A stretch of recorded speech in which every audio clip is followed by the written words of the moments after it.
assunto será cuidadores familiares. Nós colocaremos agora o vídeo, né, que a Nelly gentilmente compartilhou conosco, e aí a gente achou bastante interessante conversar a respeito do assunto do vídeo. Filha, que horas teu marido chega? O Arnaldo morreu. O Arnaldo morreu, mãe, morreu! Quantas vezes eu vou ter que repetir isso pra senhora? O meu marido morreu! Você está satisfeita? Por que você tá gritando desse jeito comigo? Que pessoa que pede uma coisa dessa, meu Deus? Que pessoa que pede pra própria mãe morrer? Que isso? Seu remédio, vó. Vai, toma. Não precisa de remédio, eu não tô doente. Mãe, eu quero te contar um segredo. Você sabe que eu também sinto muitas saudades do papai. Mas sabe de quem eu sinto ainda mais saudades? De você.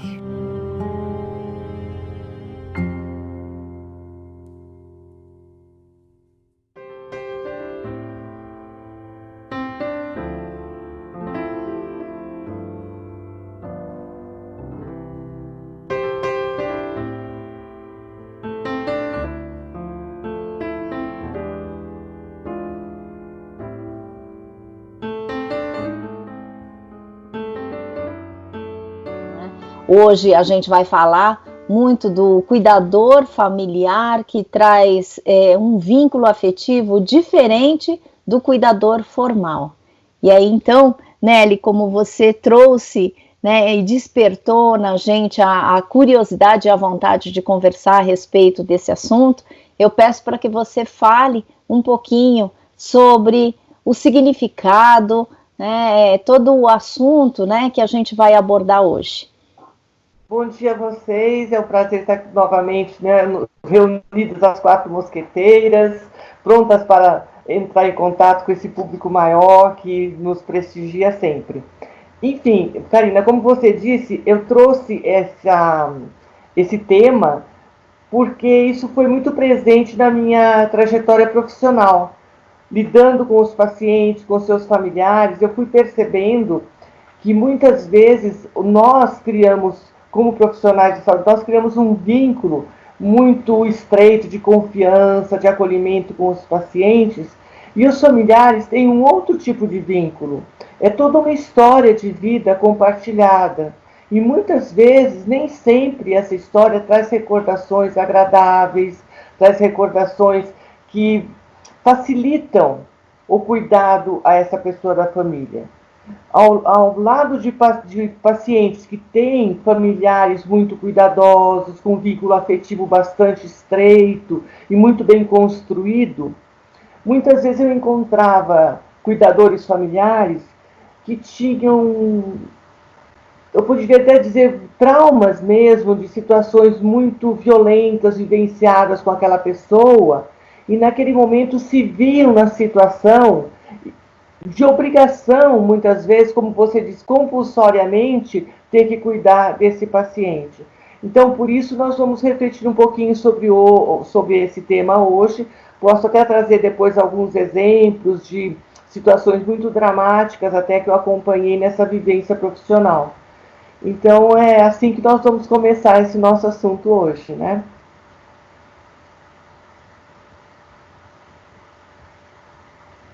Então, bom dia a todos, né? É um grande prazer estar aqui com as minhas amigas mosqueteiras, né, para falar sobre esse assunto, um assunto, aliás, extremamente atual, né, tendo em vista que muitas pessoas hoje vivem muito tempo, né, têm muitas vezes doenças crônicas, doenças degenerativas e algumas de muito difícil cuidado, né, como, por exemplo, a gente pôde ver no filme, né, em que a filha cuidadora, né, tinha que se relacionar com a mãe, às vezes em situações extremamente difíceis. Isso não queria dizer que ela não amasse a mãe, mas tinha horas que realmente tirava do sério, né? Então, uma coisa que eu queria discutir com vocês, né, é a questão de que o cuidador familiar, diferente do cuidador profissional, ele tem que cuidar por 365 dias por ano, 24 horas por dia, às vezes sem férias, sem possibilidades, né? Então, às vezes, o dedo acusador vem, porque não cuidou, porque não fez e tal, mas muitas vezes as pessoas não têm ideia do que é esse cuidado e tal. Então, é muito importante a gente poder discutir isso e discutir também como é que a gente pode cuidar desses familiares, né? Dar uma acolhida, lidar com a questão, às vezes, da culpa. Então, esses seriam alguns pontos que eu gostaria de debater com vocês, né? E vamos nos ouvindo aí.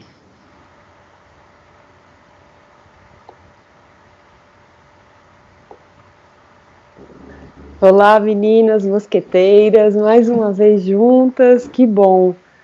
E eu passo um pouco da fala de vocês a minha, porque tem tantos lados essa história, né, para a gente refletir. Essa questão da culpa, do dedo acusador, essa questão de você ser o cuidador e muitas vezes ter a responsabilidade, que pode ser legal, inclusive, mas talvez não ter vocação, porque às vezes a gente não sabe cuidar direito da gente, vai cuidar do outro. Eu vou ficar em silêncio o tempo todo para ver se eu aprendo um pouco, mais um pouco com vocês, né? Vamos seguir. Não, de novo não, silêncio não. Você é uma parte muito importante para a gente, Paula, inclusive para você contar a parte do direito, né? Quando esse cuidador, ele não quer cuidar, como você bem falou, né? Porque uma coisa é ele precisar ser cuidador, mas a outra é ser obrigado a ser cuidador. Eu acho que tem, né? Muitas vezes a gente não tem vocação, né? Então eu acho bonito o que você trouxe. E quando isso acontece? Quando ele resolve não cuidar, né? E tem essa escolha, o que pode acontecer em termos do direito? Eu acho que talvez seja um assunto importante para a gente abordar também nessa conversa. É um assunto muito tabu. Eu moro num bairro que tem muitos lares que recebem idosos, que os filhos deixam, os parentes. E às vezes domingo eu estava, né, antes da pandemia, caminhando pelas calçadas e às vezes reparava que à medida que eu subia a rua, eu via estacionar um carro e descer 2, 3 pessoas e entrar naquele asilo. E aí, uma volta até chegar numa avenida próxima e voltar para descer a rua, quando eu voltava, a pessoa já estava entrando no carro e indo embora. Então, devem ter inúmeros fatores, né, que giram e a gente não cabe julgar, porque cada um conhece a sua história, a sua vida, mas esse visitar instantâneo, né, esse terceirizar o cuidar de alguém, né, é tudo muito delicado, é um assunto muito tabu, muito difícil. Eu tenho certeza que vai ajudar muita gente a ouvir o que se tem para dizer hoje. O foco, né, é exatamente como é que a gente pode promover cuidados para esse cuidador familiar. Para trazer também uma solidariedade em relação à dificuldade de se cuidar daquele que a gente normalmente era cuidado. E é muito difícil porque despertam sentimentos de impotência, de culpa, de irritabilidade, né? A gente é pego, né? Quando eu falo a gente, porque muitas vezes eu fui uma pessoa que cuidei da minha mãe, né? E vocês também, então cada um tem uma experiência, né? Que traz, né? Memórias e memórias que não são fáceis. Então a gente está falando de um sofrimento. É um sofrimento porque em vez da gente ser cuidado, a gente é pego em algumas fases da vida, né, com uma certa obrigatoriedade, né, de cuidar daquele que nós gostaríamos de sermos, né, de sermos cuidados. Então isso parece que é uma inversão de papéis, e isso também traz na gente um grande sofrimento. Hoje o foco é muito mais, né, desse assunto, dessa roda de conversa, é muito mais cuidar daquele que se vê, né, obrigado a cuidar sem prontidão, sem vocação, sem aviso prévio. E muitas vezes existe uma imensa culpa e uma autoacusação de que ele não pode sentir raiva, que ele não pode ficar impaciente. Eu acho que o vídeo mostra muito desses sentimentos, né? E assim, é uma montanha russa, porque a gente aprende a sobreviver e ter de cuidar, né? Então eu acho que essa ambiguidade, dualidade que a gente precisa encarar é muito difícil. E pode ser traumático, sim. E trauma acontece quando a gente percebe que a gente não tem autossuporte para dar conta das situações, né? Então eu queria trazer um pouquinho o convite para que vocês também pudessem falar, né? Eu acho que foi muito importante a sua fala, Karina, porque você trouxe para nós essa possibilidade de nos colocar em duas dimensões, né? Porque, quando você diz, nós também fomos cuidadores familiares e somos cuidadores profissionais. Então, nós vivenciamos as dificuldades e os prazeres dessa ambivalência, dessas duas dimensões, né? E que, de uma certa forma, traz realmente alguns sentimentos que podem ser muito agradáveis, aí está o prazer, porque quando você se sente na possibilidade de cuidar de um ente tão querido como a sua mãe, como foi no meu caso, você se sente, de uma certa forma, satisfeita por ter essa oportunidade. Mas, por outro lado, essa inversão de papéis, como você bem colocou, é muito difícil também. Porque você passa a não contar mais com aquela pessoa que era seu suporte, que era a sua força, a sua conselheira, enfim, tudo isso que uma mãe representa e representou para mim, eu deixei de ter essa pessoa para ter uma filha. A minha mãe, no Dia das Mães, pedia para os meus filhos comprar um presente para mim e me dava como se eu fosse a mãe dela naquele momento. É muito agradável essa lembrança, mas é muito sofrida. Eu chorava muito ao receber esse presente, porque eu perdia, parece que aquilo concretamente falava, não, você não tem mais uma mãe, você tem agora uma filha para cuidar. Então já é um luto antecipado que você sente. Você já não tem mais aquela pessoa que você sempre teve ao seu lado. E você tem uma pessoa mais frágil que depende de você. Então, desse lado do cuidador familiar, nós temos, eu sei que vocês também têm, essa vivência, que é muito ambivalente. E ao lado e da dimensão de cuidadora profissional que eu sempre fui, eu entrei em contato com dramas muito consistentes, dramas muito pesados até, eu diria, de cuidadores que precisavam naquele momento estar ali, compulsoriamente, porque não havia outra pessoa para cuidar. Então, nesse momento, você entra em contato com histórias de vida, e toda história de vida traz biografias, traz uma construção, dia após dia. É um vínculo que vai sendo construído ao longo da história, ao longo dessa vivência ao lado daquela pessoa. Nós, profissionais de saúde, como eu já abordei no início, nós vamos criando um vínculo de confiança com aquela pessoa, mas de afeto também, porque para nós nos cuidarmos de alguém, nós temos que encontrar essa pessoa. Nós temos que, naquele momento, estar junto, estar perto, mas nós não temos uma história de vida com aquela pessoa. Então, nessa vivência, eu encontrei filhas que estavam cuidando, uma filha, vamos dizer assim, que estava cuidando do seu pai, mas que durante a infância tinha sido violentada por esse pai, estuprada por esse pai. E naquele momento não tinha mais ninguém para cuidar. E ela se via na obrigação de estar ali. Então, o convívio dela com esse pai era extremamente diferenciado daquelas outras filhas que tinham uma história de amor, de afeto com o pai delas.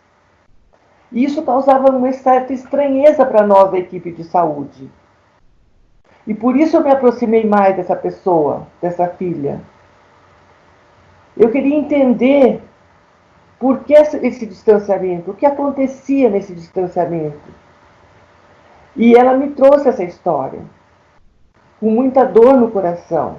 E ela foi acolhida, porque eu compreendi empaticamente como deveria estar sendo tão difícil para ela cuidar de uma pessoa de que ela sentiu tanto ódio, vamos dizer assim, que foi como ela colocou. Porque ela teve que se afastar da casa dela, ela teve que ir embora, construir uma vida diferente, trabalhar desde os 14, 15 anos como babá, e foi se construindo ao longo desse tempo.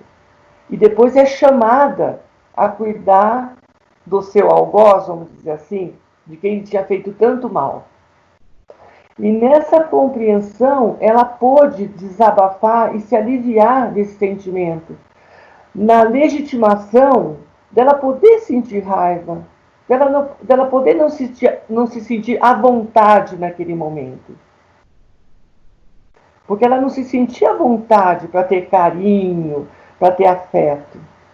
Então você vê, nesse vídeo que nós estamos aqui oferecendo aos nossos convidados, vocês veem que muitas vezes o cuidador familiar, mesmo que ele não tenha uma história pregressa de violência, mas no momento que ele está vivendo, e a Júlia trouxe bem isso, tem momentos de irritação, nós somos seres humanos,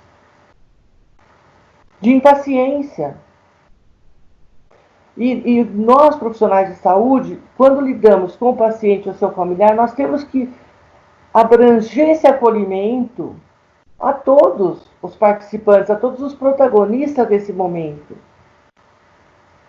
Então, eu acho que a Júlia trouxe muito bem, talvez, Júlia, você possa até falar um pouquinho mais, assim, desses sentimentos que são evocados nessa vivência, das 365 dias do ano, nas 24 horas por dia. O ser humano tem o seu limite, né, Júlia? Fala um pouquinho disso. Então, eu estava refletindo aí sobre o que foi falado por vocês, né? Eu também fui uma cuidadora, né? Eu sou filha única, minha família era minha mãe e eu, né? Então, eu vivi muito intensamente e tinha que contar comigo e com os amigos, né? Sempre tive amigos muito próximos e tal, né? Mas essa situação de inversão, talvez para mim foi a mais penosa, porque minha mãe sempre foi uma referência para mim de firmeza, de tranquilidade e tal. Então, essa aprendizagem, ela levou tempo. E não era uma questão de afeto, porque a gente tinha um amor muito grande, recíproco, né? Mas quando cada vez mais ela foi se tornando filha, né, foi ficando muito difícil. E aí eu lembro que eu tinha sentimentos ambivalentes, não eram só de amor. Havia de dúvida, às vezes havia de raiva, às vezes havia um monte de sentimentos. E a gente tem que lembrar que a sociedade não valida esses sentimentos, né? A sociedade diz, não, você tem que amar os seus pais acima de tudo. Ai, que bom, você tem sua mãezinha viva. E que eram coisas que eu talvez já falei também para muita gente, mas que naquela hora eu queria minha mãe viva de um outro jeito, né? Eu lembro que uma vez nós tivemos uma conversa em que a gente dizia, é muito difícil quando você vê a decadência, quando você vê a pessoa ficando dependente, né? E você quer lembrar dos momentos de troca, de afeto. Então, uma coisa muito importante, né, que eu acho, quando a gente vê um cuidador familiar que está desgastado, que está cansado e tal, não jogar o dedo acusador, né, não dizer, a Karina diz sempre, julga quem está distante, compreende quem está próximo. Então, quem pode ver, quem pode compartilhar, quem pode sentir, quem pode dar apoio, às vezes pode dar uma sugestão, mas principalmente validar que tem momentos que são difíceis, tem momentos que a gente não aguenta, tem momentos que a gente tem raiva, e isso não é para ser colocado o dedo acusador, isso é muito a ideia de poder compreender por que esses sentimentos estão aí. O amor não é sempre puro, o amor é ambivalente, né? Não existe aquela coisa só no cinema, né, em alguns filmes, né, aquela coisa idealizada, maravilhosa e tal. O amor é muito lindo, mas tem ambivalências, tem sofrimento, né? Senão não é humano, é extraterrestre, né? Então isso é muito importante. A gente usa o termo luto antecipatório, porque é um luto que acontece antes da morte, mas ele significa a perda daquela pessoa que era, com a qual a gente viveu junto tanto tempo, e agora é uma outra pessoa, e a gente está vivendo junto essas perdas, compartilhando e tal. Então é muito importante validar o luto antecipatório. Isso não quer dizer que a gente está desejando que a pessoa morra, ou talvez até em algum momento a gente deseje, porque o sofrimento é muito intenso, mas isso não quer dizer que haja menos amor e tal, isso quer dizer que a vida tem essas questões. Então, pensei em compartilhar isso com vocês. E que nós somos humanos, né, Júlia? Quando você fala do amor, o amor divino é que não tem esses desafios, né, esses sentimentos tão ambivalentes, né? Mas você tocou num assunto também muito importante, Júlia, que eu acho que a gente poderia também acolher esses cuidadores familiares e esses que estão nos ouvindo, no sentido de, muitas vezes, o cuidador familiar também, ele precisa ser cuidado, porque às vezes, geralmente, e tem pesquisas, o Ministério da Saúde mesmo nos mostra, que a grande maioria dos cuidadores familiares são mulheres. Porque já existe na nossa cultura essa tradição da filha que tem que cuidar da mãe, do pai, as filhas. Então, as mulheres são eleitas como cuidadoras. E muitas vezes, na minha experiência, eu encontrei cuidadoras familiares e cuidadores familiares, poucos mais havia, que eles se apossam daquele papel. Muitas vezes eles recebem esse papel sem desejar, sem saber como fazer isso, às vezes sem a experiência ou até o talento para isso, como a Karina trouxe, sem essa disponibilidade interna. Eu encontrei adolescentes que cuidavam do pai limpando o tráqueo. E ela falava para mim, eu vomito toda hora que eu vou limpar essa tráqueo do meu pai. Eu não consigo fazer isso. A equipe de saúde domiciliar ia, ensinava, treinava, mas havia ali um componente muito específico daquela pessoa que ela não conseguia, ela tinha limites para aquilo, mas ela precisava fazer. Era a única pessoa que podia ficar com ele naquele momento. Por outro lado, existem cuidadoras que acham que só ela sabe cuidar do paciente. Então, isso é um alerta que eu gostaria de trazer para os cuidadores. De aceitar ajuda, de poder dividir tarefas. Às vezes, havia assim, um oferecimento de um parente, olha, vai passear um pouquinho hoje, vai fazer uma unha, cortar um cabelo. Eu fico, não. Só eu sei cuidar do meu paciente. Ele só atende a mim. Ele só eu sei o horário da refeição, só eu sei dar o banho nessa pessoa. E ela não se abre para receber ajuda. E isso é muito perigoso, porque a pessoa vai se sentindo muito responsável e muito onipotente. Só eu posso, só eu sei. A pessoa só sabe receber cuidado da minha pessoa. Então ela se sobrecarrega de tal forma que ela pensa que vai dar conta daquilo, mas não está dando mais.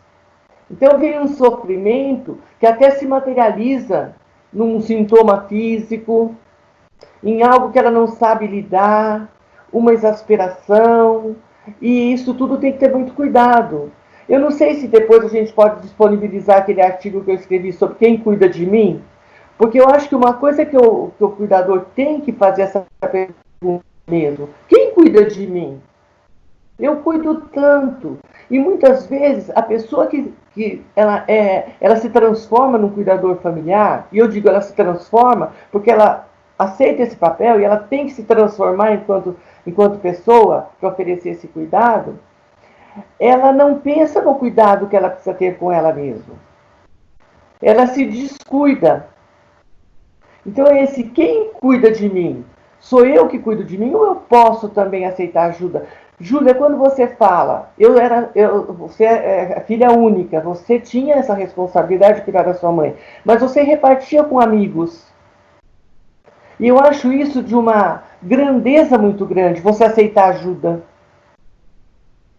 Porque é muito fácil a gente ajudar o outro, mas e receber ajuda? Parece que a gente se enfraquece, né? E não é assim. Todos nós precisamos ser cuidados. Nós somos seres humanos. Desde que nós nascemos, o ser humano é o único animal que precisa ser cuidado. Não sobrevive se não tiver cuidado de alguém. Então, eu acho que esse alerta eu gostaria de deixar aqui. Do cuidador se disponibilizar a aceitar ajuda. De não ser não tomar o paciente como sua posse. Paciente, eu digo, mas pode ser uma pessoa mais envelhecida. Não é uma posse. Nós podemos repartir esse cuidado.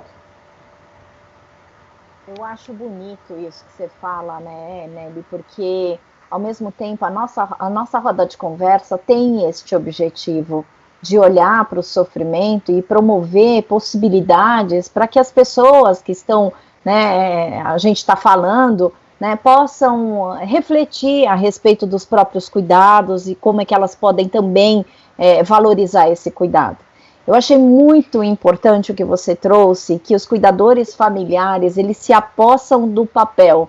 E me chamou a atenção e veio uma palavra que eu já procurei no dicionário, porque em todas as rodas de conversa eu tenho deixado o dicionário em mãos, né, bem pertinho de mim. E olha só que interessante, posse significa retenção de uma coisa ou de um direito. Aí, Paula, né? E número 2 de significado, estado de quem tem uma coisa em seu poder. Quando você fala que o cuidador familiar se apossa de um papel, e porque ele acha que ele não tem o direito de cuidados, que ele precisa ofertar o cuidado, ele se torna uma coisa. E a Júlia falou uma palavra que me chamou bastante a atenção, que é decadência. Né? A impotência que a gente sente em ver a decadência do outro também faz com que a gente também viva a nossa própria decadência.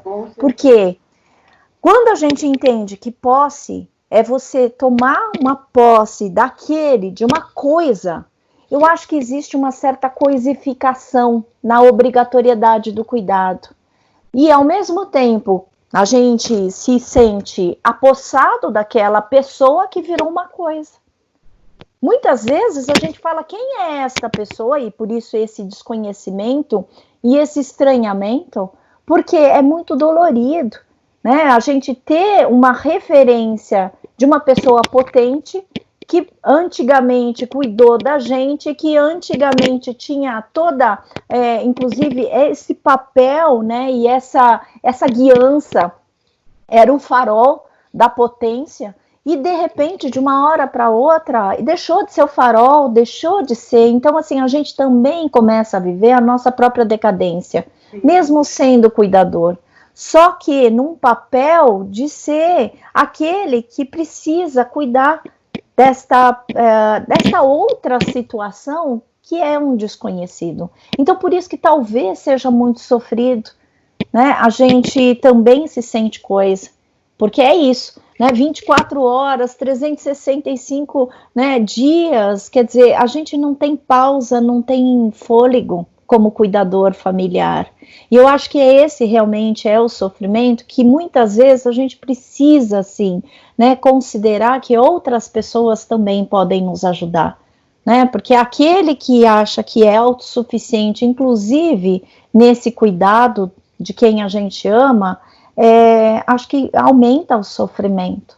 Então, isso que a Júlia traz, né, isso que você traz da importância da gente falar para as pessoas que estão nesta situação de coisificação e vivendo a própria decadência, tanto do outro quanto a sua, né, vivendo esse estranhamento, que possam contar com a ajuda dos outros, entender que existe um heterossuporte aí que a gente precisa valorizar, porque senão a gente não dá conta, a gente não é coisa, a gente não é objeto, né? A gente não é máquina, e muitas vezes é isso que vai acontecendo, a gente se acha, né, expert em tudo quanto é situação que nos aparece, né? Aí, de novo, tem a ver com a última roda de conversa, a gente se torna, né, experientes em primeiras situações, né, que é a provocação da Paula, do novo real. Eu acho que a gente se permitir ser ajudado exige muita coragem também. A coragem dos fortes, a coragem dos simples, a coragem dos sensatos, né? Porque muitas vezes esse trabalho de cuidador familiar não existe um reconhecimento. Em muitas famílias, aquela pessoa que é eleita como cuidadora, ela fica responsável por aqueles cuidados. E não existe um reconhecimento, pelo contrário, às vezes existem cobranças, que é outro ponto também que a gente tem que alertar as famílias, né? Porque não é porque uma pessoa é eleita como cuidadora que ela passa a ser a única responsável pelo cuidado. A família é um grupo. Então a família ela tem que se sentir responsável como um todo. A não ser quando é filho único, né, Júlia? Daí já complica um pouquinho mais. Mas quando a família é um pouco mais estendida, eu acho que todos têm que compartilhar essa responsabilidade. Não é só eleger uma pessoa e deixar para ela. Isso faz até com que elas entrem nessa coisificação. Mas até reconhecer esse cuidado, porque muitas vezes não existe um reconhecimento. E eu vou além. Muitas vezes não existe um reconhecimento nem pela pessoa que é cuidada. Muitas vezes lá, quando eu trabalhava ainda no hospital, chegavam os familiares e falavam assim, nossa, mas ele aqui com vocês, ele ou ela é tão simpático, tão amável, em casa comigo, é só exigência, me trata mal, responde mal para mim. Então, às vezes, a própria pessoa que é cuidada não reconhece o que ela está recebendo. Então, isso tudo são dimensões, são situações que a gente vai observando, né? Então, é um trabalho, é uma tarefa, é uma responsabilidade que traz muito sofrimento. Por isso nós estamos aqui hoje, assim, uma tentativa de trazer o assunto, né? Fazer com que esse assunto venha à tona, para que as pessoas possam refletir conosco sobre essas vivências, né? Isso é muito importante que a gente possa estar trazendo e reconhecendo, validando, como a Júlia diz, todo esse sofrimento, esses vários sofrimentos que a gente pode estar entendendo, compreendendo e localizando nessas situações, né? Eu queria, se vocês me permitem, vou passar na frente da Paula, mas ela vai falar já. Falar sobre uma questão que tem sido vista, né? Bom, em primeiro lugar, dizer assim, que há pesquisas mostrando que muitos familiares acabam adoecendo, há um índice maior de adoecimento físico e psíquico, né, por conta dessa tarefa tão difícil, tão gratificante por um lado, mas tão difícil por outro, né? Então, por isso que a gente está alertando tanto sobre essa questão do compartilhamento, da possibilidade de buscar os amigos e buscar profissionais, porque muitas vezes o cuidador familiar é o que a gente chama de paciente oculto, porque normalmente o paciente recebe todos os cuidados, ele está intitulado tal, e muitos familiares não recebem, né? Porque eles mesmos não vão buscar, porque acham que o cuidado ao paciente é sempre mais importante, e também por parte dos profissionais de saúde que dizem, não, nossa tarefa é com o paciente, não é com o familiar. Então, esse ressaltar nosso da importância de dados é muito grande, né? Porque o cuidador familiar é uma pessoa em risco de saúde. Eu queria, não sei se vocês me permitem, entrar com um assunto bastante complicado nos tempos atuais, que é a institucionalização da pessoa doente, né? E eu diria talvez que um dos problemas mais graves nos dias de hoje são os quadros de demência.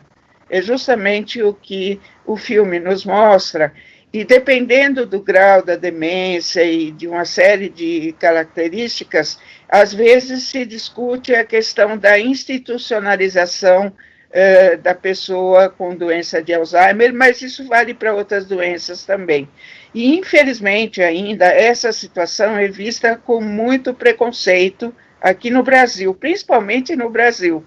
Pesquisa que eu li, apenas 1% das pessoas entrevistadas considerava a institucionalização como possibilidade, né? A maioria de nós ainda vê a institucionalização como abandono e como uma questão muito negativa. É uma situação difícil, é uma situação espinhosa, mas em alguns casos é muito importante que essa institucionalização possa ocorrer para o bem-estar de todos, inclusive do idoso, porque às vezes, uma ilusão idoso e pessoas idosas doentes ou doentes sem ser idosas, mas que têm um alto grau de dependência, né?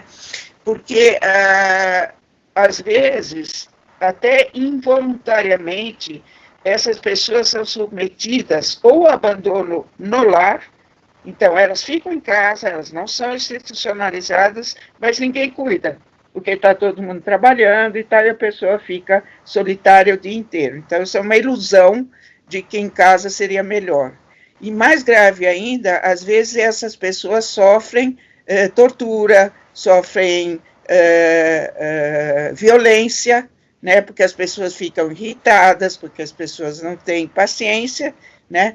Então, é toda uma discussão que se faz também sobre que a institucionalização obrigatoriamente implica em abandono, o que também não é verdade, porque quase todas as instituições permitem visitas, até permitem que os familiares fiquem lá e compartilhem e tal. Então, muitas vezes o abandono é por parte do familiar, não porque a pessoa está institucionalizada, né? Então, eu queria abrir esse assunto sensível, né, e dizer que essa é uma discussão importante e, principalmente, a gente tirar um pouquinho o estigma tão grande de que, obrigatoriamente, a institucionalização significa abandono, né, e ajudar, vamos dizer, os familiares nesse processo decisório. Então, eu queria ouvir vocês um pouquinho a respeito. Acho que é importante a Paula falar um pouquinho sobre o Estatuto do Idoso, né, Paula, porque eu acho que isso está tudo contemplado, né? Inclusive, quando a Júlia fala dessa possibilidade de institucionalização, que hoje já está tão... Eu acho que já existe aí uma quebra, um pouquinho desse estigma, desse tabu, mas muito lentamente, né? Tanto que a gente sempre percebe nos familiares um certo desconforto em falar que o seu idoso, o seu paciente está institucionalizado. Existe um certo constrangimento. Mas hoje, inclusive, já tem a possibilidade das creches, né? Em que o paciente idoso ou idoso com alguma deficiência, ele passe o dia na instituição e vá dormir em casa. Eu conheço muito de perto pessoas que têm utilizado esse recurso, né? Trabalha, então deixa o pai lá na instituição, onde ele tem atividades, onde ele tem uma alimentação adequada, fisioterapia, enfim, um atendimento multidisciplinar. Quando é à tarde, vai buscar o seu idoso, janta com ele em casa, ele dorme na caminha dele e de manhã vai novamente. Então, existe também essa possibilidade, o que facilita para a família o trabalho, né, essa atividade normal, rotineira, e dar uma assistência ao seu idoso. Agora, não sei como é que isso fica no direito dos idosos, do estatuto. Acho que você sabe melhor que a gente falar sobre isso. O direito, ele reflete muito a cultura de um local, né? Então, para se escrever uma lei, considera-se inúmeros fatores, inclusive culturais. Então, esses assuntos que a gente vem tratando nas rodas, e hoje especificamente, que é um assunto muito delicado, coloca a gente contra a parede o tempo todo, com inúmeras reflexões, pensamentos e dúvidas, é bom que comece-se a falar sobre esse tema, para que as pessoas comecem a se sentir mais confortáveis a pensar sobre o assunto. Realmente, a institucionalização, ela já é vista na nossa cultura no Brasil como você não cuida dos seus velhos e você terceiriza, então você abandona. Ou está dentro de casa, está sendo alimentado, tem um quarto, eu não preciso falar com esse velho, com esse idoso por semanas. Tem alimentação, tem remédio, não precisa. Então são fatores que colocam a gente em xeque realmente o tempo todo. A legislação, ela acaba refletindo um pouco disso. Então a gente tem uma obrigação, uma responsabilidade legal dos pais para com os filhos. Então os pais têm o dever de suprir a educação, o cuidado, o zelo, a alimentação dos filhos menores. E à medida que esses filhos menores ficam adultos, inverte-se essa roda juridicamente, e esses filhos adultos têm esse dever de amparar os seus pais idosos, ou os seus pais enfermos, ou os seus pais sem condições de suprir sua própria subsistência. Então, a roda vai girando à medida que tudo isso vai acontecendo, nessa linha do tempo. Como é que os juízes vêm tratando isso? Como se trata tudo no direito, caso a caso. Então, o abandono de idoso, eu tomo por base a minha vida, né? Meu avô faleceu com 96 anos, só que ele sempre foi um patriarca, sempre muito forte, com uma opinião muito rígida.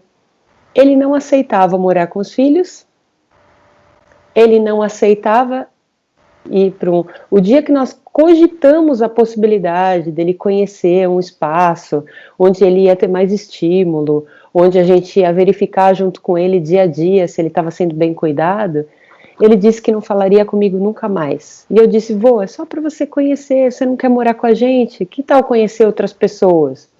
Então, quer dizer, ele viveu até os 96 anos sozinho. E nós poderíamos sofrer um processo de abandono de idoso? Provavelmente, se um vizinho olhasse de longe sem entender essa situação e fizesse uma denúncia, fizesse um boletim de ocorrência, podiam dizer, como que deixa uma pessoa com uma idade tão avançada morando sozinha numa casa tão grande?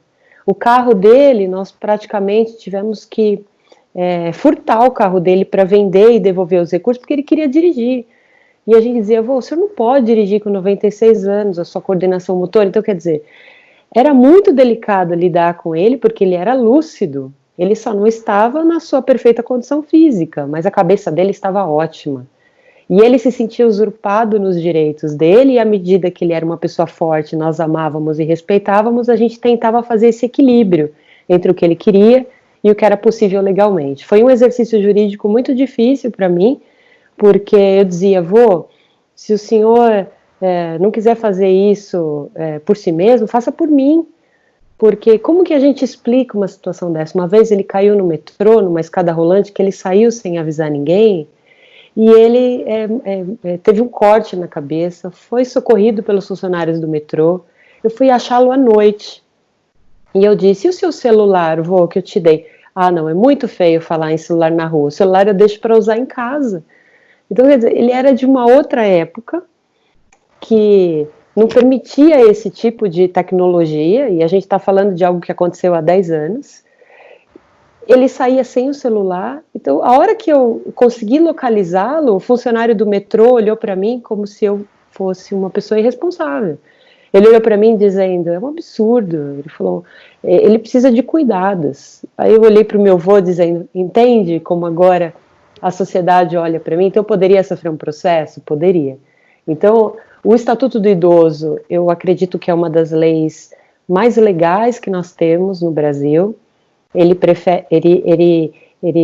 prevê um amparo jurídico muito interessante, ele prevê caminhos de preservação e cuidado desse idoso. Contudo, culturalmente, nós não estamos preparados ainda para lidar com esse tema e para entender a legislação. E o idoso, por si só, quando ele também não se coloca na condição de idoso, a exemplo de um banco, ou de vagas preferenciais de estacionamento. Ah, eu não gosto dessas vagas, eu vou usar as outras, porque eu não quero vagas especiais para idosos, eu posso parar nas comuns. Tudo bem, mas as vagas já foram feitas, e à medida que um idoso não usa essa vaga feita, ele aumenta ainda a dificuldade daqueles que não podem usar a vaga a encontrar uma vaga livre. Então falta uma educação, uma educação não no sentido de sou mal educado, falta uma socialização com esse tema de quem está na condição de idoso, se na condição de conseguir avaliar esse tema, né? E do cuidador e da família que está junto, porque a lei ela vai trazer essas regras gerais. Pode-se sofrer sim um processo de abandono de um idoso que é só um rebelde e que não aceita esse cuidado, e aí o juiz vai ter que avaliar isso com muito cuidado. Aí envolve-se uma série de profissionais para fazer a investigação disso. É um processo doloroso, onde sai todo mundo muito machucado. Então, é difícil lidar, é bastante difícil. Os temas que vocês trouxeram, eu anotei alguns assim que mexeram comigo, tipo, a gente se sente coisa, não somos máquinas, porque você, nesse processo, você acaba agindo de forma mecânica, né, quando você cuida, pensando só no viés de responsabilidade. E eu só queria fazer uma pequena observação com o mundo corporativo. Hoje, as grandes corporações, elas vêm tratando como são os bons líderes, né? Como é a importância da liderança dentro de uma organização.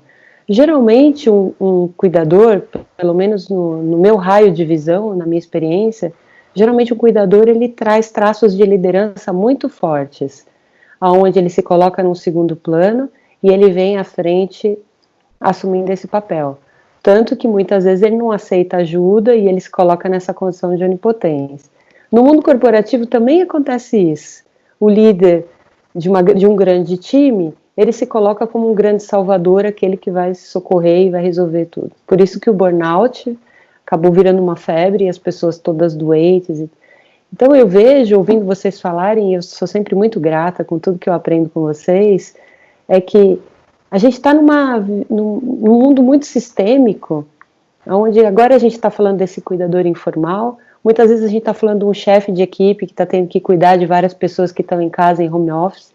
Então, se a gente enxergar o processo de cuidar como um processo genuíno de liderança e entender que a gente tem que fazer a troca, receber ajuda, estar presente e até olhar assim, mas ela não está me pedindo ajuda, por isso que eu não ajudei. Mas às vezes ela não está pedindo porque ela está achando que você tem que se insurgir nesse papel e dizer, olha, está aqui a minha ajuda. Por que ajuda a gente também tem que pedir o tempo todo e não pode receber ofertas, né? Então, era isso, meninos. Me agrada muito quando você fala, Paula, que cuidar é um processo genuíno de liderança, porque a pauta da próxima roda será cuidados aos idosos. E aí a gente precisa estender também, gostei quando você amplia a perspectiva para os chefes, para o pessoal da empresa, e também é outro ponto que eu acho que é importante a gente falar, e quando as limitações elas são psicológicas e psiquiátricas, e quando a gente precisa lidar, e como a minha história foi, de lidar com uma pessoa que sofria com transtorno mental. Muitas e muitas vezes, eu e minha irmã, a gente levantou a possibilidade de fazer a internação, o que era extremamente sofrido. Aliás, eu me tornei psicóloga exatamente para exercitar essa função e essa vocação de cuidar da dor. Ser cuidador é aquele que se destina e se empenha a cuidar da dor. E aí, assim, grande parte do meu caminho tem sido, como é que a gente pode também não se sentir tão exaurida nessa arte de cuidar, né? Porque quando a gente pensa em termos de pessoas com transtornos mentais, muitas vezes o familiar ou aquele que conhece a pessoa que está adoecida se sente também muito cansada, tendo de cuidar da própria dor e cuidar da dor do outro. Então, assim, é uma dupla jornada. E aqueles também que têm uma dependência de álcool e de drogas. E os familiares que precisam fazer internações. Então, além dos lares, dos lugares que a gente pode ofertar, para os idosos, que a gente está trazendo isso, mas também, assim, a gente tem que pensar que hoje a gente tem hospitais dias, a gente tem lugares que a gente pode fazer uma semi-internação, Então, o que você falou, Nelly, que muitas vezes você conhece pessoas que têm idosos, que levam e depois trazem, essa creche que você trouxe, existem também lugares, felizmente, que a gente precisa divulgar, que assim alivia para esse cuidador, né? Porque querendo ou não, é uma dupla, tripla jornada que a gente precisa dar conta também. Então, quando a gente fala desse cuidador formal, e eu fico muito feliz por você ter expandido, Paula, essa ideia para todos nós que somos obrigados, além de cuidar da gente, cuidar do outro, né? E eu acho que o que a gente está falando é sobre os nossos limites. Quando o limite também não é reconhecido pela própria pessoa que está limitada, aí a gente também tem que fazer um trabalho psicoeducativo, né? Tanto com a pessoa quanto com a família, com as pessoas. Tudo bem a gente tá vivendo um limite, não é uma situação fácil, mas é uma realidade que a gente vai precisar se educar mesmo, né? Se olhar, né? Se perceber como ser limitado. Eu acho que esse é um trabalho que a gente precisa começar a fazer, né? E também tem um último sentimento, que eu trouxe no sentimento do luto, principalmente de suicídio, mas eu acho que é pertinente a gente falar. Existe um sentimento do estranho alívio. É muito esquisito quando a gente fala de institucionalização e a gente colocar uma pessoa, né, em alguma instituição, a pessoa também se sente muito culpada e sente o estranho alívio. E as pessoas, até porque culturalmente a gente não pode, né, ficar aliviado, as pessoas falam baixinho, né, falam para mim, e aí as pessoas que eu atendo, que, né, levam as pessoas para as instituições, falam, nossa, Karine, eu tô tão aliviada, porque é isso, agora eu não preciso mais cuidar. E eu acho que a Júlia falou uma coisa preciosa, é a ilusão que a gente tem de que porque a pessoa está em casa é melhor, é ilusão e socialmente é mais aceito. Só que muitas vezes a gente vê casos de violências, né, e violência doméstica, exatamente porque o familiar e a gente como cuidador também não olha e não respeita os nossos próprios limites. E a gente não tem uma conversa e um diálogo de falar, gente, tá difícil. Então a gente vai precisar recorrer às instituições, sim. E eu acho que é um assunto espinhoso, traz muita culpa, mas também, ao mesmo tempo, aqueles que utilizam desses recursos podem sentir um alívio, que eu nomeei de estranho alívio. Então, quero trazer para vocês, a gente precisa começar a amarrar nossa, né, finalizar a nossa roda de conversa, mas ainda a gente tem mais uma rodada para vocês falarem, por favor. Eu acho que você trouxe muito bem essa questão do alívio, que seria até uma responsabilidade, né? Porque quando você vê que você não está dando conta de uma situação, que ela está extrapolando os seus limites, eu acho que nós temos responsabilidade em relação ao outro também, né? Se eu não estou conseguindo, eu tenho que procurar uma solução para trazer qualidade de vida para aquela pessoa.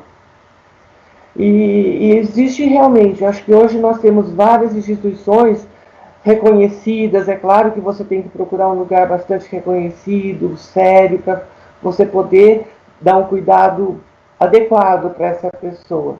Mas eu queria até, aqui antes da gente finalizar, eu queria trazer um reconhecimento muito grande também, não só, que cabe também ao cuidador familiar, mas das mães que cuidam de crianças deficientes desde que nascem, e que elas perderam um filho idealizado, e elas têm que conviver com um filho que elas vão criando um vínculo dia a dia.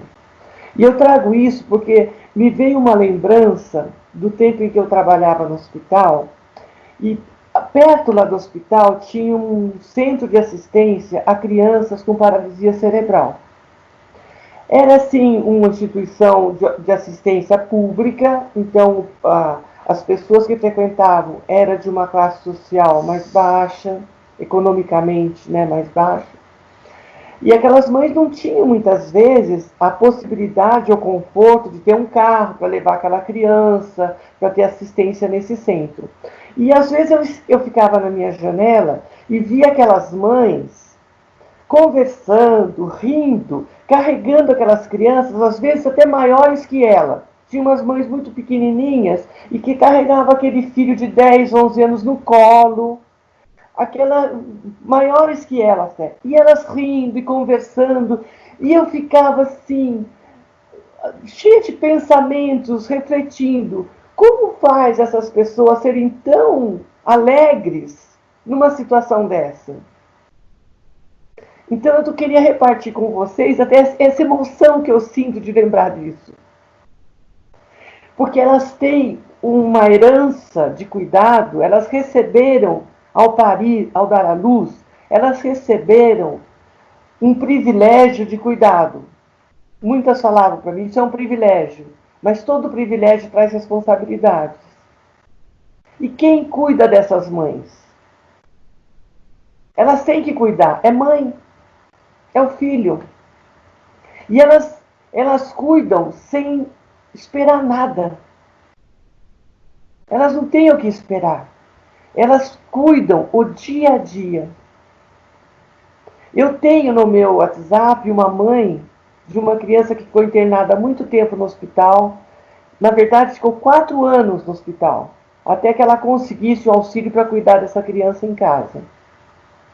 E ela me manda as fotos dele hoje, um rapaz, na cama, sendo cuidado por ela, e ela não tem direito a nada, porque ela tem que cuidar desse filho. É meu filho.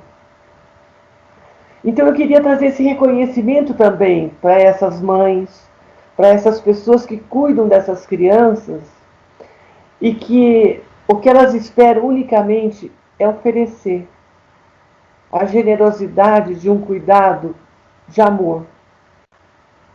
Então eu gostaria de trazer esse registro, que nós estamos falando de cuidador familiar, e elas são cuidadoras familiares, essas mães. Mães, avós, tias, enfim.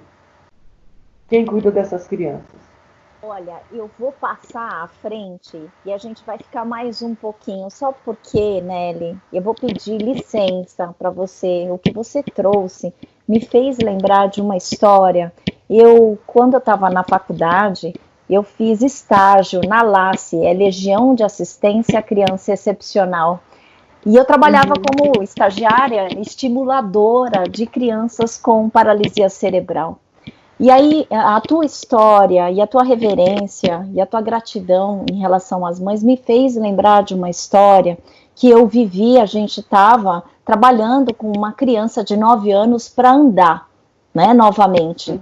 E eu me lembro que a minha saudosa melhor amiga, a Lúcia, que morreu, que faleceu, e assim, uma semana antes a gente viveu essa experiência, né, e que a Lúcia ficava num canto do corredor e eu ficava num outro, e a gente fazia como se fosse, porque a gente trabalhava como estimuladora, então assim, para a nossa aluna, né, andar. Então, essa aluna ia de um lado para o outro, entre eu e a Lúcia. Bom, a gente trabalhando arduamente toda semana, e todas as vezes eu costumava receber os alunos da minha sala lá na porta. Ao que eu vi uma mãe carregando esta menina que a gente estava trabalhando de 9 anos, a mãe minhonzinho, mas carregando, né, esta menina. E, a princípio, a gente ficou muito bravo, porque a gente trabalhando, estimulando para que essa menina andasse e essa mãe carregando. E, em vez de criticar essa mãe, eu falei, mãe, eu posso conversar com você depois da aula? E aí cheguei para a mãe e falei assim, depois da aula, eu falei assim, olha, eu não sei se a senhora sabe que a gente está trabalhando com a sua filha para que ela comece a andar. E a gente precisaria muito que a senhora nos ajudasse também. Mas antes de julgar a senhora, eu gostaria de saber qual que é a tua história em relação à tua filha. Ela fala assim, quando a minha filha nasceu, eu parei de trabalhar.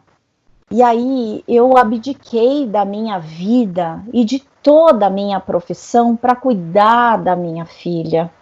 E eu falei, então deve estar sendo muito difícil para a senhora, né, saber que ela tem condições de andar.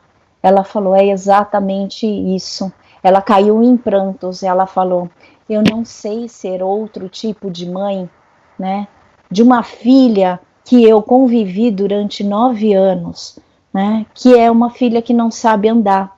Eu não sei ainda.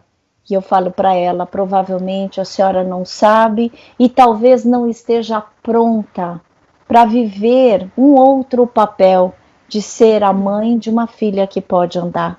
Mas a gente vai fazer isso juntas.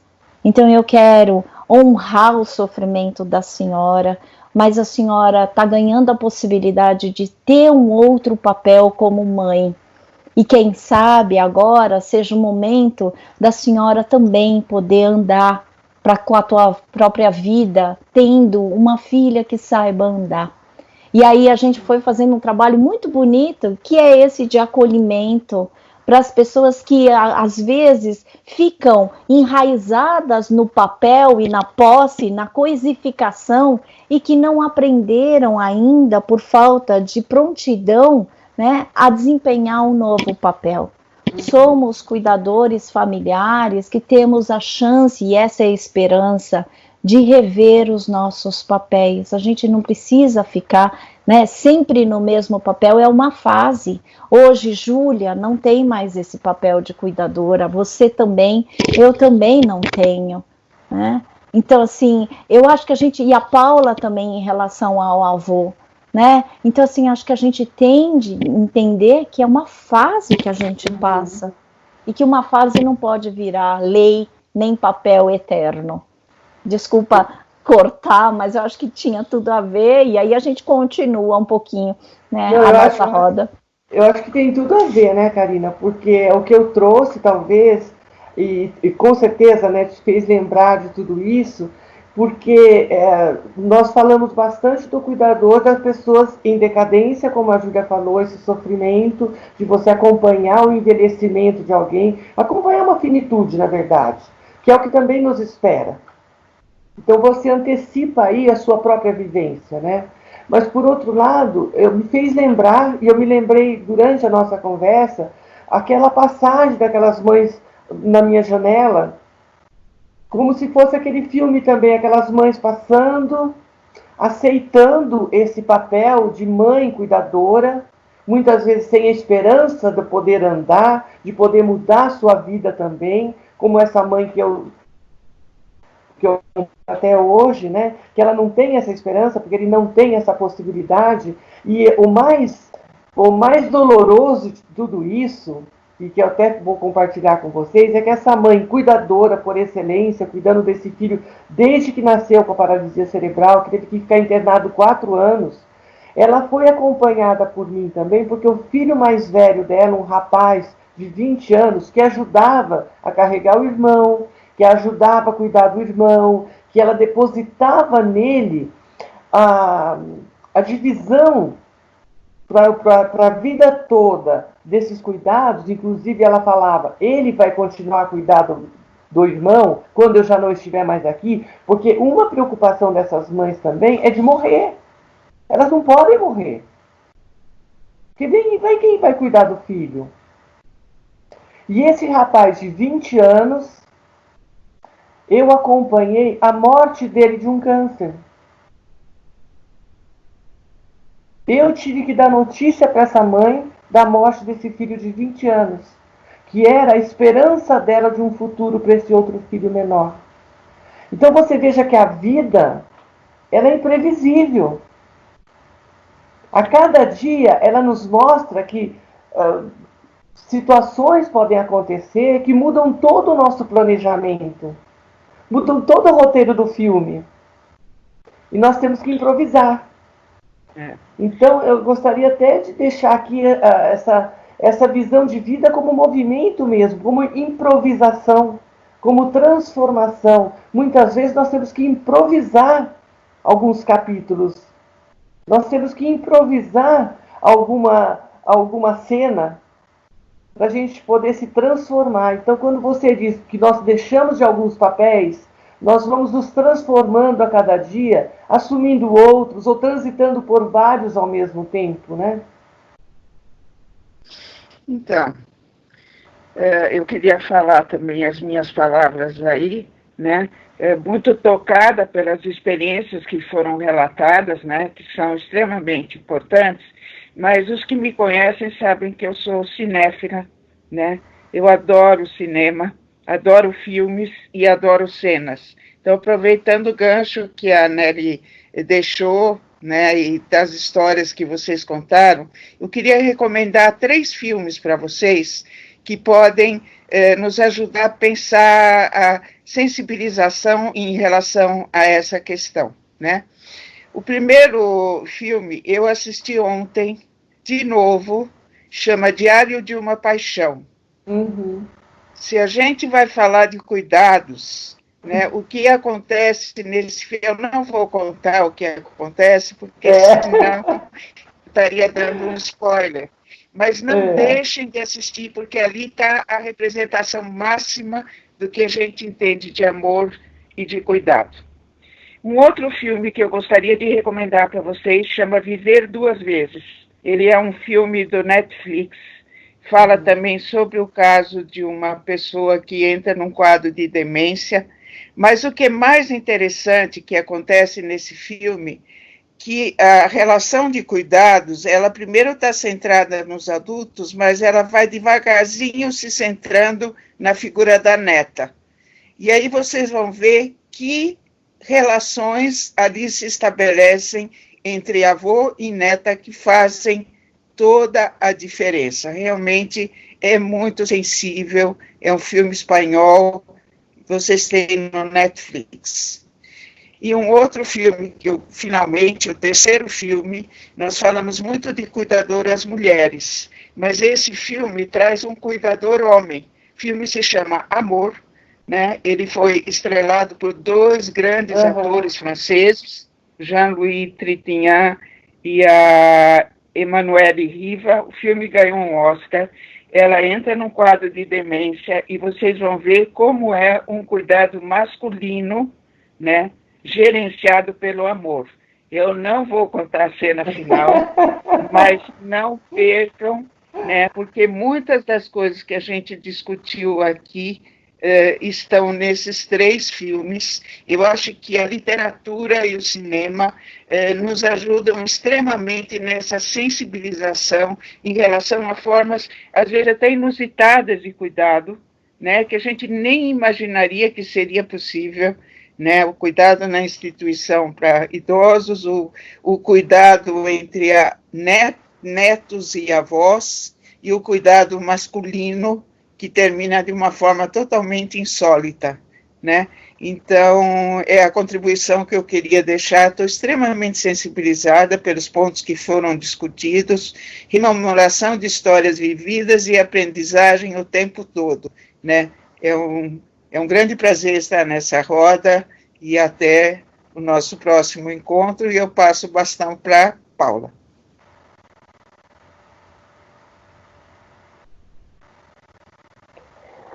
Realmente, esse reviver esses pontos, a história da Karina é muito emocionante, a Nelly sempre arrancando suspiros da gente, né? Me deu várias ideias para gravar episódios para o Momento Cast, e finitude é uma bela palavra para a gente tratar pontos como a morte, como a perda de algumas capacidades, como ganhar outras. Eu fico sempre muito tocada ouvindo vocês falarem com a maturidade com que vocês olham para muitos pontos. Isso me ajuda pessoalmente, ouvir vocês falarem, eu faço as anotações, não é nem para instruir a minha fala, mas são pontos que eu vou furtando as frases, e agora eu já anoto todos os nomes, Karina. Já está aqui, ó, Karina, já está aqui, Nelly, Júlia. E eu vou anotando todas essas frases para que elas sirvam de âncora, sirvam de diretriz e muitas vezes de bússola para as ações que eu preciso tomar, para as reflexões que eu preciso fazer. Eu tenho certeza que muitas pessoas vão ouvir tudo isso que foi dito e vão falar, poxa, que bom que eu não estou sozinho, poxa, que bom que é normal, não me senti bem com isso, poxa, que bom que eu... Tá tudo bem, tá tudo ok, e eu gosto muito quando a Karina brinca, tá tudo bem no reino do perdido, porque às vezes é assim que a gente se sente mesmo, na condição de achar que tem mais condições para cuidar do outro, e por isso tem que ditar regras, por exemplo, quando na verdade não é, né? Tem que improvisar o tempo todo, não tem estratégia para viver, a não ser, eu penso que não tem estratégia.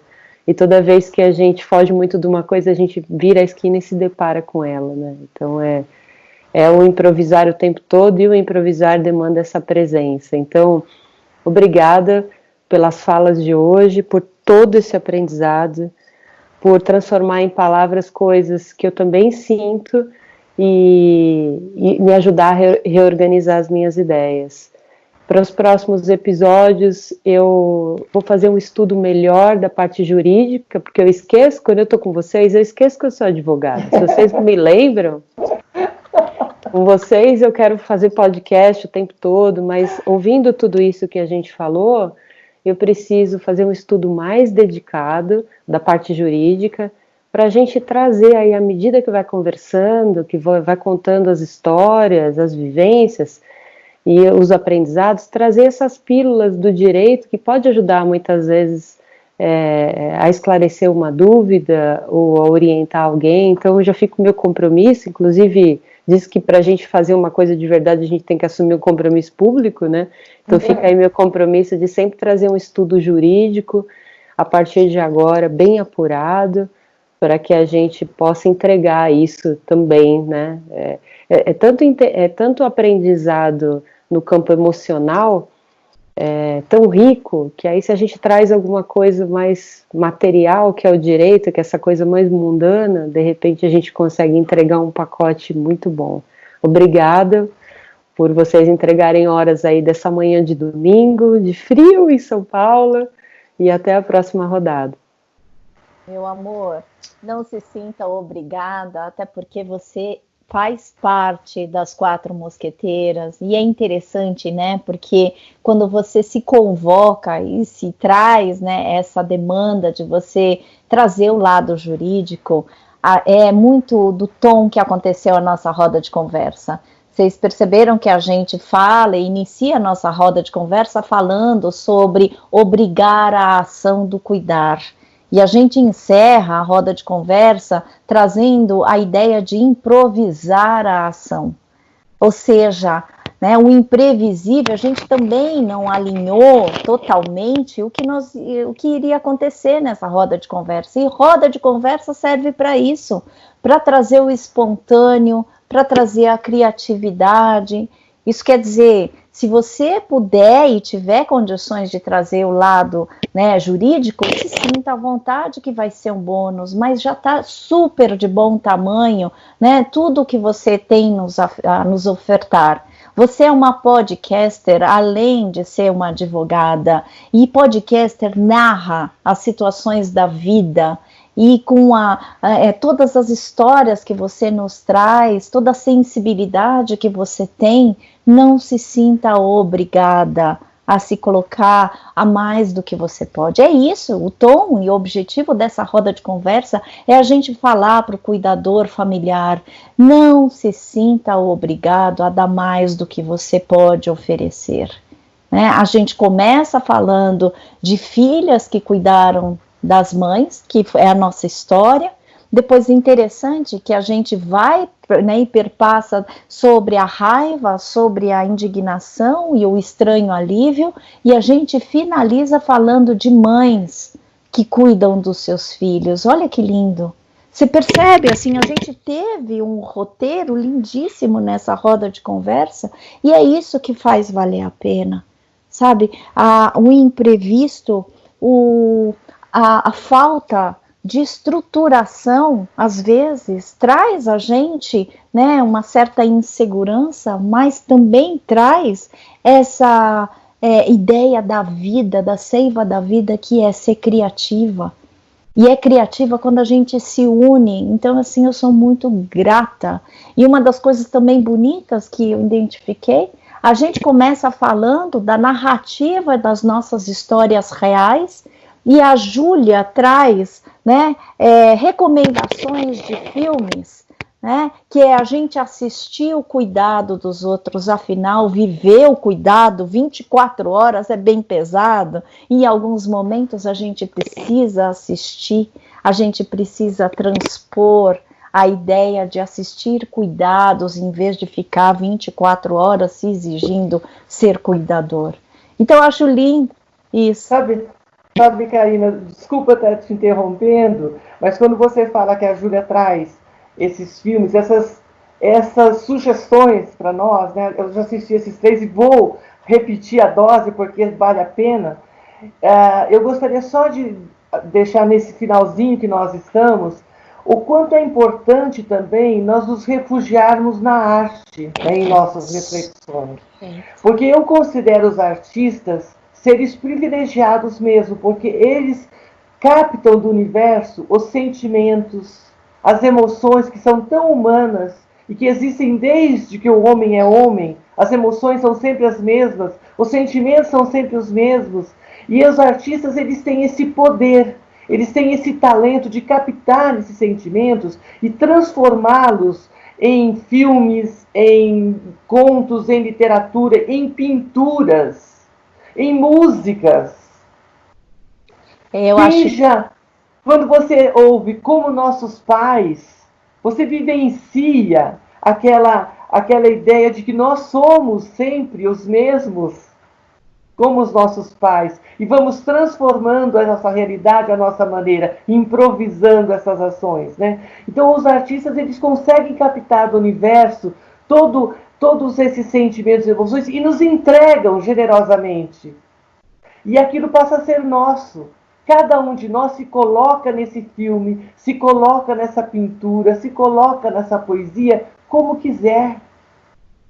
Nós nos colocamos ali, naquela obra que nos foi generosamente trazida. E isso nos alivia, nos faz compartilhar essas emoções, esses sentimentos. É como se fosse compactuar. A gente faz um pacto de entendimento através da arte. Então, finalizando, eu queria agradecer a vocês, mosqueteiras amigas, mosqueteiras guerreiras, lutadoras, mas tão suaves, tão singelas em tudo que fazem. Agradecer esse momento, quando a Paula fala de doação de tempo, não, nós estamos juntas nesse tempo. E viver um tempo juntas é um presente que a vida nos traz. Porque nós temos um tempo na nossa vida, como eu sempre falo, a vida é esse tempo que nós temos entre eu nascer e eu morrer. E viver algum tempo juntos é um dos presentes que a vida nos traz, porque nós temos muitas situações nesse tempo que nós temos chamado vida. E estar com vocês nesse tempo é um prazer muito grande.